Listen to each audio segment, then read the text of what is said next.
2020 at 10:32 p.m., Dr. Fauci gets an email from Christian Anderson. Christian Anderson's a British researcher who's received numerous grants from NIH. Two really important sentences are in that email.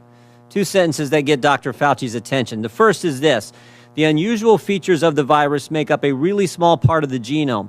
So one has to look really closely at all the sequences to see that some of the features look engineered. Again, this is January 31st, 2020. Second sentence: Eddie, Bob, Mike, and myself all find the genome inconsistent with expectations from evolutionary theory.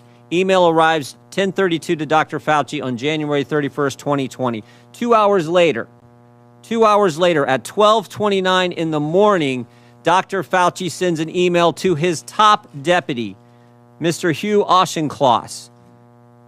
Guy's worked for Fauci for 15 years, part of his inner circle. Sends it, subject line says important in all capital letters. He attaches a paper on gain-of-function research written by Dr. Barrick and Dr. Shi. Dr. Shi, of course, is the so-called Bat Lady, Batwoman, the lady who does research in the Wuhan, China lab.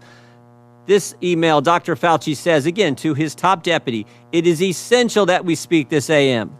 Keep your cell phone on, read this paper. You will have tasks to do today that must be done. Notice the intensity.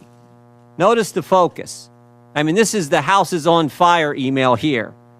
Now, 2 hours after that, at 2:48 in the morning, Dr. Fauci's busy this morning.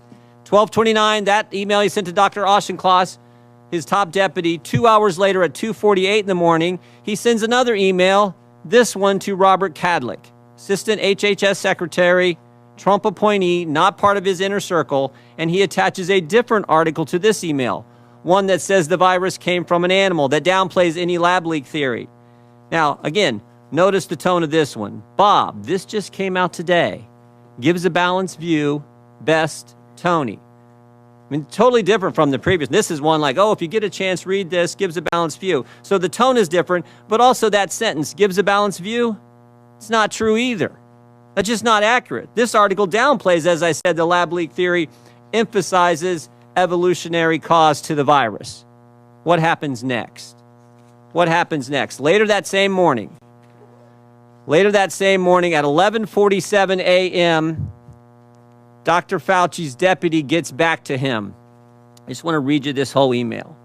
The paper you sent me, the one he sent him on, that was written by the virologist from Wuhan, China, and Dr. Barrick, the paper you sent me says the experiments were performed before the gain-of-function pause, but have since been reviewed and approved by NIH.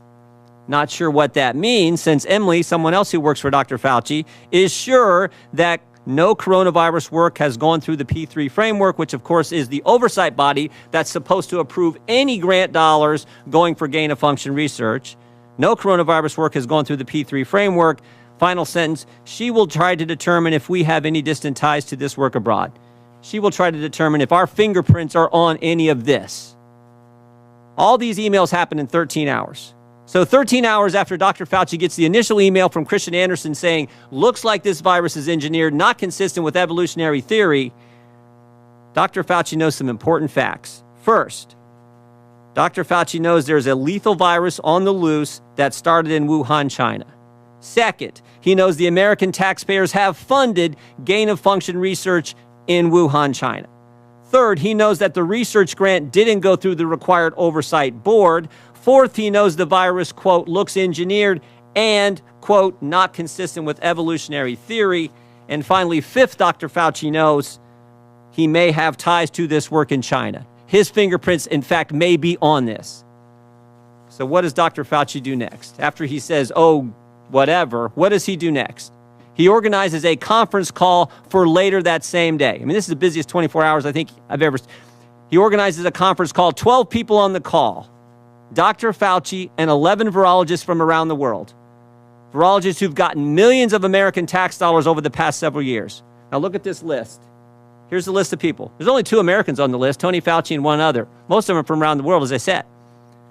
I think the first thing you notice is who's not on the call. Who's not on the list?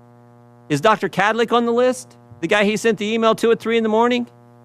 Is Dr. Redfield the head of CDC? Dr. Girard, who's with us today, Assistant Secretary at HHS at the time. Dr. Birx, the lady who's soon to be COVID response coordinator. In fact, there's no one from the government on the call except Tony Fauci. Tony Fauci and 11 other individuals who got a bunch of American tax dollars over the years. What happened on the conference call? The short answer is we don't know. We don't know what they talked about. I mean, I think we got a good idea. We don't know for sure, but we do know what happened 4 days later. 4 days later, February 4th, 2020, Christian Anderson, the guy who started it all, who said the virus looks engineered, Christian Anderson said this 4 days later.